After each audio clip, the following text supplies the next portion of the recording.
नमस्कार, आप देख रहे हैं न्यूज 24 दैनिक। मैं हूं आपके साथ मनु तिवारी। आइए रुक करते हैं इस खास खबर की ओर। कर्नल सोफिया कुरैशी पर विवादित बयान देने वाले मंत्री विजय शाह की सदस्यता समाप्त हो। डॉक्टर शेख वंचित समाज इंसाफ पार्टी के राष्ट्रीय अध्यक्ष जनाब डॉक्टर शेख ने कहा कि कर्नल सोफिया कुरैशी पर विवादित बयान देने वाले बीजेपी पार्टी के मंत्री विजय शाह की सदस्यता समाप्त होनी चाहिए और आजीवन चुनाव न लड़ सकें, ऐसी कार्यवाही होनी चाहिए। डॉक्टर शेख ने कहा कि जिस बेटी ने भारत का नाम रोशन किया है और पाकिस्तान को नेस्तनाबूद करने में अहम भूमिका निभाई है, उस बेटी को आतंकवादियों की बहन बताकर देश की सेना और सभी देशभक्तवासियों का अपमान किया है। मैं इस नफरती विजय शाह को बताना चाहता हूं कि जब तुम और राज परिवार अंग्रेजों की गुलामी कर रहे थे, उस वक्त देश पर मर मिटने वाली देशभक्त रानी लक्ष्मीबाई का साथ कर्नल सोफिया कुरैशी की दादी साथ दे रही थी। पूरा परिवार 150 सालों से देश की सेवा कर रहा है और 2 कौड़ी का मंत्री सोफिया कुरैशी को आतंकियों की बहन बता रहा है। इस मंत्री पर सेना को कड़ी कार्यवाही करनी चाहिए। अगर इस मंत्री पर कार्यवाही नहीं हुई तो हम समझेंगे कि यह बयान मंत्री का नहीं, सरकार की सह पर दिया गया है। डॉक्टर शेख ने कहा कि मैं विजय शाह को बताना चाहता हूं कि मुसलमानों ने हर लड़ाई में कुर्बानी दी है और आगे भी जरूरत पड़ने पर अपने वतन हिंदुस्तान के लिए सर कटाने में पीछे नहीं हटेंगे। हम न देश के लिए औसत से ज्यादा कुर्बानी देने का काम किया है।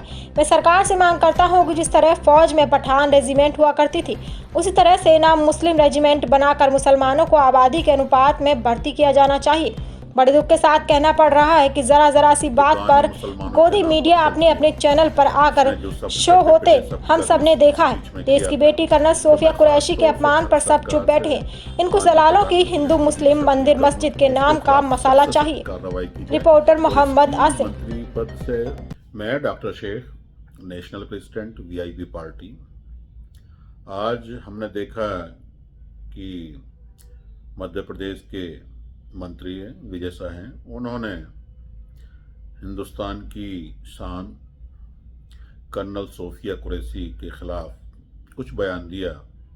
बयान में कहा और मंच से बोला कि जो कर्नल सोफिया कुरैशी है वो आतंकवादियों की बहन है।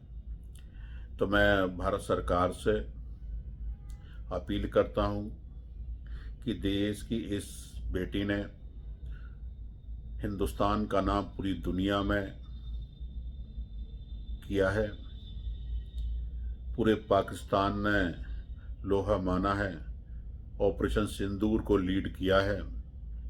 तो मैं ख़ास तौर से भारत सरकार से अपील करता हूं और इस बदतमीज़ और मुझे लगता है कि नफरती मंत्री है, ये हिंदुस्तान के मुसलमानों से नफरत करने वाला मंत्री है, क्योंकि कुछ मंत्रियों कुछ नेताओं की दुकान ही मुसलमानों के नाम पर चलती है। इसने जो शब्द कटे पिटे शब्द का भी उस स्पीच में किया था। तो मैं ख़ास तौर से भारत सरकार से माननीय प्रधानमंत्री नरेंद्र मोदी से अपील करूंगा कि इसके खिलाफ सख्त से सख्त कार्रवाई की जाए और इसकी मंत्री पद से पार्टी की सदस्यता सारी ख़त्म की जाए और इसको जेल की सलाखों के पीछे डाला जाए और इसको कभी चुनाव ना लड़ पाए, ऐसा इसके ऊपर कोई न कोई एक डिसीजन किया जाना चाहिए।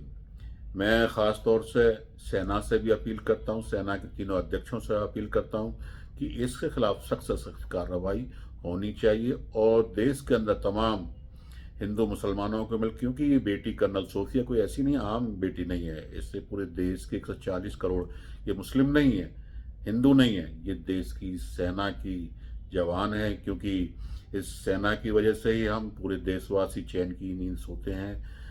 और जितना भी कार्यक्रम इस आतंकवादी देश पाकिस्तान के खिलाफ जो कार्रवाई की, एक सेना की कार्रवाई है, इसको हमें गर्व है, भारत की सेना पर गर्व है कि उसने पाकिस्तान को 1-2 दिन में ही बड़े लोन लेने के लिए, मजबूत कर्ज लेने के लिए मजबूर कर दिया था।